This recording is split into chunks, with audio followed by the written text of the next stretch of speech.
Hello and happy new year.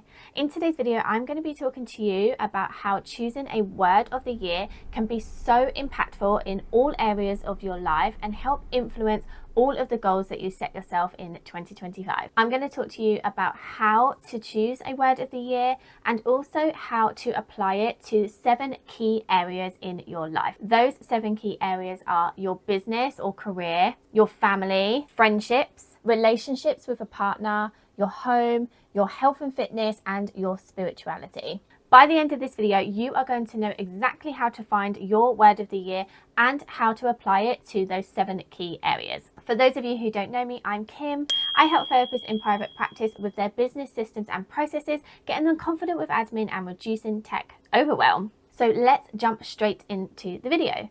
So first of all, what is a word of the year? To me, a word of the year is a guiding theme or intention for the year. It's different from setting New Year's resolutions and goals because it acts like a compass influencing your decisions, actions, and mindset. It gives you an overarching focus and energy to help you choose the right goals in all areas of your life. For me, you need to have vision and strategy in order to achieve your goals, and the word of the year definitely falls into the vision category, which is super important. So first of all, let's talk about how you choose your word of the year. There are lots of ways that you can do this, and I have done all of them over the years since I have been choosing a word of the year. So the first one really is to sit in silence. I can give you a visualization tip as well. So what you want to do is imagine your ideal year. What feelings, values, or concepts resonate with you when you think about this?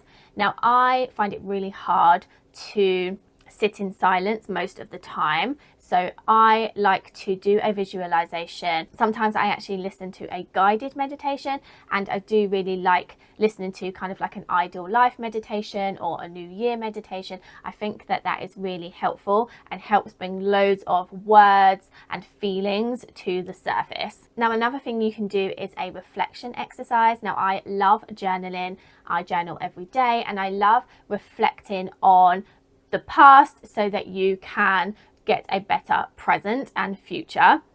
So when it comes to doing a reflection exercise, you want to really think about what worked in 2024 and also what didn't work in 2024. You want to think about all of those things so that you can then bring the right energy into the new year. You also want to think about what you want more of. So you might find that certain things worked really well for you in 2024 and you want to continue them in 2025. You also want to think about what you want less of. So something might have worked really well for you in 2024, but actually that's not the energy and focus you want to bring into the new year. So reflecting on your previous year can be really helpful in order for you to find that word of the year and that overarching theme that you would like for your life. You can also brainstorm words. So use prompts such as, what inspires me? What do I want to embody? How do I want to feel in 2025? And just brainstorm and brain dump all of the words and feelings that come up for you. Write down that list and then narrow it down by just going down the list and just having a really good think about each of those words and what comes up for you when you see it. Next, you can use good old Google and look at example words and just have a real gut check around them and see if anything inspires you or any word really jumps out at you. Right at the end, I actually just do this anyway, and sometimes the word that I've come up with, I can find a better one just by looking at other people's words. Words don't necessarily come easily to me, and so sometimes looking at other people's and looking at other examples can really help me choosing the word of the year. Okay, so once you have chosen your word of the year, the next step is to write down all of the 7 areas that I will mention. Now, these are my 7 important areas in my life. You might have different ones, and that's totally fine. You really want to make this all about you and not necessarily just doing what somebody else is telling you to do. I feel like this process of picking a word of the year and choosing your goals and all that kind of stuff is such a personal one, and you really need to personalize it to make it stick. So I'm going to give you my 7 key areas and some examples, and you can take it from there. So the first one I think about is business and career. That really is a huge focus for me at this point in my life. So it is a really important area for me. So what you want to do is think about your word and then ask yourself, how can I insert word in my business in 2025? So for example, last year my word was action. So my prompt would be, how can I take action in my business in 2025? And you want to just brainstorm and write down 3 to 5 points of how you could take action in your business in 2025, or whatever your word is. So some ideas around taking action would be, I'm going to launch my website by the end of Q1 so that I can get more clients and grow my practice.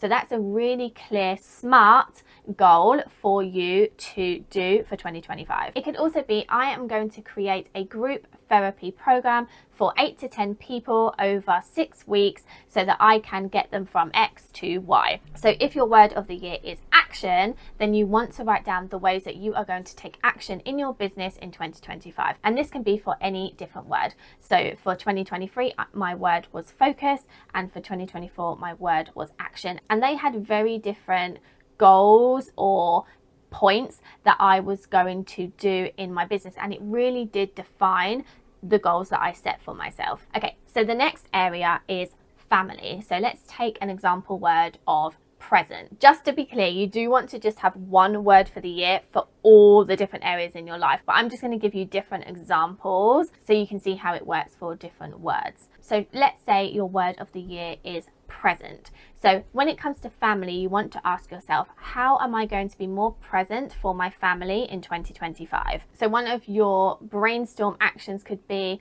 I am going to implement a no phone policy at the dinner table so that we can all enjoy family time together at least once per day. It could also be something like, I am going to take the family on a walk in nature every single Saturday morning so that we can be present with each other and with our surroundings. So you can see how just using these 2 different words of action and presence, how it really does change the way that you set the tone and for the goals that you set yourself. The next key area is friendship, and for this one I'm going to use the example word connection. So how can I create more connection in my friendships in 2025? So some ideas around this is to make sure I'm checking in on each of my friends at least once a week.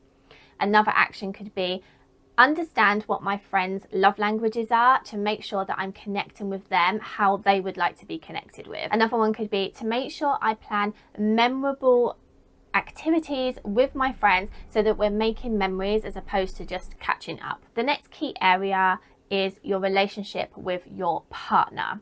So this is very specific to just one person. So let's take the example word of growth. How can my partner and I grow together in 2025? So some examples of this is, we are going to have a weekly marriage meeting so that we can make sure that we are on the same page throughout the week, and so that we don't start going down different paths and we're focused on the same thing. Another idea could be planning monthly date nights so that we can make sure that we are constantly reconnecting. And the third thing is setting goals together. So these can be individual and also joint, but it's making sure that you are on the same page with each other when it comes to what your goals are for 2025. The next area is your home, and for this I'm going to use the example word of simplify. How can I simplify things in my home in 2025? So for this, it could be, I'm going to declutter one area of my house per month.